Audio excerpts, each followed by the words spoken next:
তো ইদারিং regular video করেছিলাম, তো ব্যস্ততার কারণে আমি ভিডিওগুলো করতে পারছিলাম না।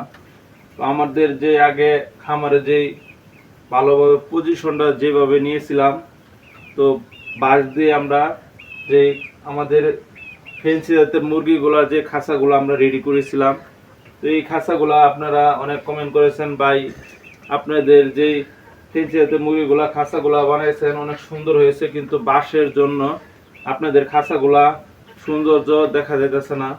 তো আমরা কিছুদিন আমরা কাজ করেছিলাম আমাদের খামারে, তো এই ভিডিওগুলা করতে পারছিলাম না যেহেতু ব্যস্ততার কারণে।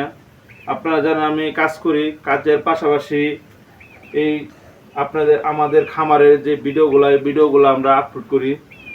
যেহেতু আমরা ভিডিওগুলো করছিলাম না, তো রেগুলার এবার চেষ্টা করবো আমরা প্রতিনিয়ত ফেসবুকে ইউটিউবে আমরা ভিডিওগুলো আপলোড করবো।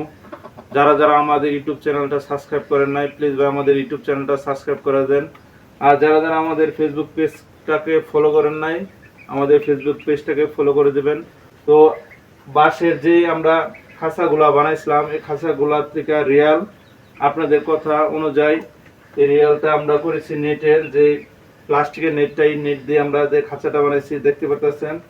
এখানে যে মুখগুলা দিছি, তো আগের থেকে কেমন রেডি নেও, আগের থেকে যে বাঁশের যে চটিটা ছিল এই চটি দিয়ে খাইতে পারতো, কিন্তু প্লাস্টিকের যে নেটগুলা এই নেটের যে গ্যাপগুলা 1 ইঞ্চি পরিমাণ, এই 1 ইঞ্চি পরিমাণ দিয়ে আমাদের মুরগিগুলা খাইতে পারবে না। তো আগে আমি কোয়েল পাখি লালন পালন করতাম, তো বিশেষ করে কোয়েল পাখির জন্য এই নেটটা অনেক পারফেক্ট। তো মুরগির জন্য না, মুরগিরা এই 1 ইঞ্চি পরিমাণ নেট দিয়ে খাইতে পারে না। তো এখানে আমি নেটটা কেটে 3 ইঞ্চি পরিমাণ কেটে তারপর আমাদের খাবার পাত্র এটা দিয়ে দিয়েছি। তো এখান দিয়ে খুব রিল্যাক্সভাবে খাইতে পারে। তো আপনারা যদি এভাবে প্লাস্টিকের নেট দিয়ে যদি খাঁচা বানাতে চান, অনেক ভালো ফুল কোয়ালিটি ফুল নেটগুলা দিয়ে কাজ করবেন। তো খাঁচাগুলা দেখতে পাচ্ছেন এখানে অনেকটা সৌন্দর্য দেখা যেতেছে। ক্যামেরাটা দিয়ে দেখাও, এই যে দেখতে পাচ্ছেন এখানে আমাদের দেশি মুরগি আছে, প্লাস আমাদের এখান দিয়ে ফেন্সি জাতের মুরগি আছে। তো পরের যে পার্টিশনটা এটা আমরা পরবর্তী টাইমে আস্তে আস্তে কাজ করবো।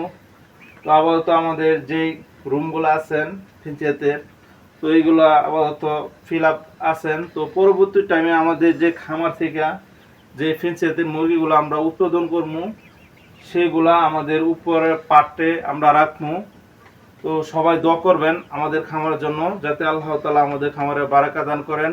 এবং কি যারা যারা আপনারা যদি ফেন্সি জাতের মুরগি বিক্রি করতে চান, তো আমাদের কমেন্ট বক্সে নক করবেন এবং কি আমাদের সাথে যোগাযোগ করবেন, তাহলে আপনাদের কাছ থেকে আমি সংগ্রহ করবো।